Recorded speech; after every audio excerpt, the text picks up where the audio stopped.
Hello everyone, my name is We Don't Care, my name is, and today I'm going to be reviewing the fourth Planet of the Apes movie of the reboot series, Kingdom of the Planet of the Apes. So this is the sequel to the 2017 film, which for the longest time I thought was the last of the Planet of the Apes film. I mean, after 20th Century Fox was bought by Disney, you would think, okay, they're likely not going to continue doing more of these films, and after three of the films, you'd think that they're not going to do any more, but nope, they decided they're going to continue making more, and we ended up getting with this movie. And you know what?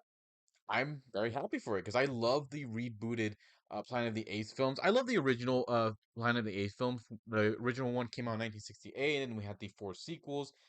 But then we had the 2001 Tim Burton remake, which was not only terrible, but it was a huge failure as well. But thankfully, in 2011, we got The Rise of the Planet of the Apes, which came out to be a huge success.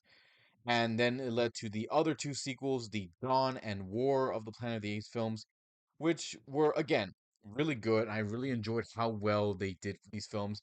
And they didn't have the actors wearing these suits like you did with the old Planet of the Apes films. They used motion capture, which was really done well because they not only were able to have the actors whenever they're emoting any emotions or expressions for the apes, it is done so well to the point it looks very realistic.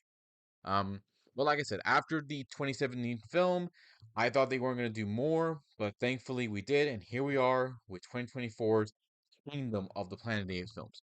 So, how did it go? Well, the film takes place 300 years after the events of the last film. We see our new main character, Noah, a descendant of Caesar who lives peacefully in the land that his ancestor had brought him to live, and his home is attacked by another ape called Proximus Caesar, who is taking the weapons left behind by humanity, who unfortunately, due to the virus that caused them to be almost wiped out, have mutated, transforming humans into more primitive people like they used to be long ago, and having the apes gain the intelligence that they have now. So Proximus Caesar took the weapons that were left behind by humans, pretty much perverted Caesar's teachings, manipulating other apes so that he can not only have power, but also enslave other humans as well. So Noah meets another ape named Raka, who helps him care for a human woman named Maya, who's revealed to be more intelligent than the other humans, and it's become the one that the apes are after. So they have to work together so they can save Noah's people while taking down Proximus before he gets what he's looking for. And after this film is done really well, keeping you hooked on what's going on from the beginning, middle to the end. You're invested in Noah's quest. You want him to find his family. You want him to get his people back. All the while, you see the adventures he's going on, this journey he's going on with Maya and Raka as well. So it's done well, and I really liked how well they kept the pacing for this film and how well they kept you interested in what's going on. Granted, Maya, I gotta admit, like I know they're trying to make her one of the main characters, but I wasn't interested in her as much as I was with Noah. I felt like Noah should have been more like focused on more than her trying to come into the story. But I still didn't mind her being in the film at all.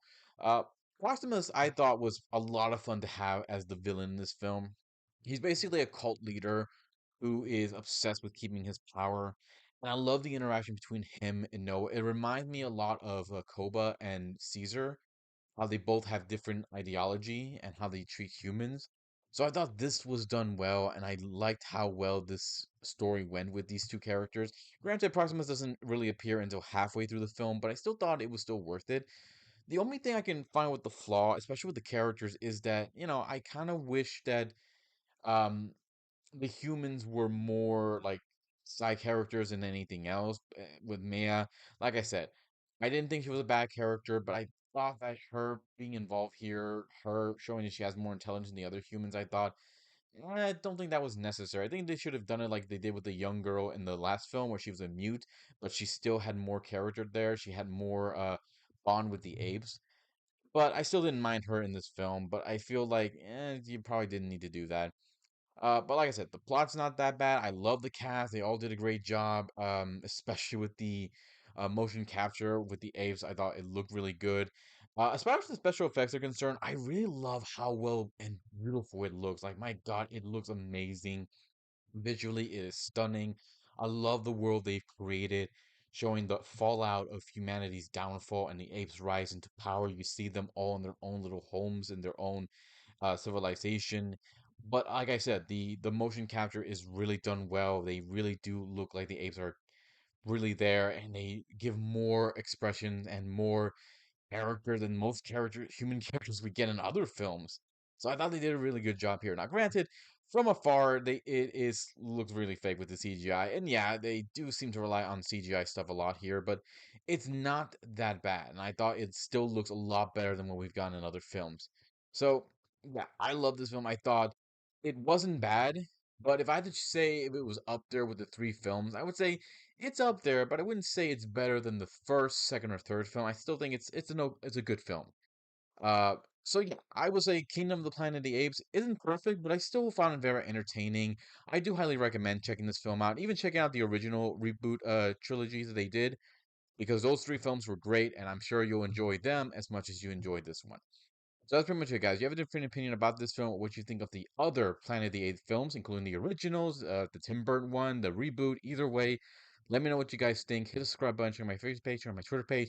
Check out T3 Media's channel, guys. So they're their channel community with the videos. And I will see you next time to give you more love and more entertainment. Until then, take care, be safe, love y'all, and goodbye.